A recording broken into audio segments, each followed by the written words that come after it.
Hello ನಮಸ್ಕಾರ. ನಾವು ನಿಮ್ಮೋರು, ನೀವು ನಮ್ಮೋರು. ಒಂದು ಕೋಚಿಂಗ್ ಇನ್ಸ್ಟಿಟ್ಯೂಟ್ ಇನ್ಸ್ಟಾದಾಗ 9.2 ಮಿಲಿಯನ್ ವ್ಯೂಸ್ ರೀಚ್ ಆಕೈತಿ ಅಂತ ನಂಬ್ತೀರಿ? ಬರ್ರಿ ನಾವು ಇವತ್ತು ಪೋಲ್ ಅಗ್ರಿ ಕ್ಲಾಸಸ್ ಬಗ್ಗೆ ಮಾತಾಡತ್ತೀವಿ. Welcome to one of top agri coaching institute in Dharwad. Second PU science ಸ್ಟೂಡೆಂಟ್ಸ್ಗೆ ಇದೊಂದು ಒಳ್ಳೆ ಅವಕಾಶ ಅಂತ ಹೇಳ್ಬೋದಾ. ಬಟ್ ಇದು ರೈತರ ಮಕ್ಕಳಿಗೆ ಮಾತ್ರ ಮತ್ತು ಕೃಷಿ ಕೂಲಿ ಕಾರ್ಮಿಕ ಮಕ್ಕಳಿಗೆ.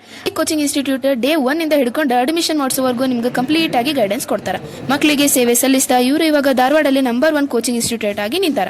ಅಷ್ಟೇ ಚೆನ್ನಾಗಿ ಇವರು ಇಲ್ಲಿ ಕ್ವಾಲಿಟಿ ಎಜುಕೇಶನ್ ಕೊಡತ್ತಾರ and all over Karnataka highest result ಐತಿ. ಇಲ್ಲಿ ಭಾಳ ಜನ ಸ್ಟೂಡೆಂಟ್ಸ್ ಒಳ್ಳೆ ಸ್ಟೇಟ್ ರ್ಯಾಂಕ್ ತಗೊಂಡಾರ ಅಂಡ್ ಸ್ಟೂಡೆಂಟ್ಸ್ ಸ್ಟೇಟ್ ಟಾಪ್ಗೂ ಬಂದಾರ. ನಿಮ್ಗೆ ಏನಾದ್ರೂ ಸ್ಟೇಟ್ಗೆ ರ್ಯಾಂಕ್ ಬರ್ಬೇಕಂತ ಇದ್ರೆ ಮೊದಲು ಈ ಪೋಲ್ ಅಗ್ರಿ ಕ್ಲಾಸಸ್ ಧಾರವಾಡ ಅನ್ನೋ ಕೋಚಿಂಗ್ ಇನ್ಸ್ಟಿಟ್ಯೂಟ್ಗೆ ಜಾಯ್ನ್ ಆಗ್ರಿ. ಅಷ್ಟೇ ಅಲ್ಲ, ಇವ್ರದ ಪ್ಲೇ ಸ್ಟೋರ್ ಅಲ್ಲಿ ಪೋಲ್ ಅಗ್ರಿ ಅಂತ ಒಂದು ಆಪ್ ಕೂಡ ಅವೈಲೇಬಲ್ ಐತಿ. ಮತ್ತೆ ನೀವು ಇವ್ರದ್ದು ಆಕ್ಟಿವಿಟಿ ಗ್ಯಾಲರಿ ನೀವು ಮೆನಿ ಸೋಷಿಯಲ್ ಪ್ಲಾಟ್ಫಾರ್ಮ್ಸ್ ಅಲ್ಲಿ ನೋಡಬಹುದು. ಇನ್ಸ್ಟಾ, ಫೇಸ್ಬುಕ್, FB ಇದರಲ್ಲೆಲ್ಲ ನೋಡಬಹುದು. ಈಗ ಆಲ್ರೆಡಿ ಅಡ್ಮಿಷನ್ ಸ್ಟಾರ್ಟ್ ಆಗೈತಿ. ಮತ್ತೆ ಯಾಕೆ ತಡ ಮಾಡತ್ತೀರಿ? ಇವತ್ತು ಹೋಗಿ ಜಲ್ದಿ ಅಡ್ಮಿಷನ್ ತಗೋರಿ. ಯಾಕಂದ್ರೆ ಲಿಮಿಟೆಡ್ ಸೀಟ್ಸ್ ಅದಾವ.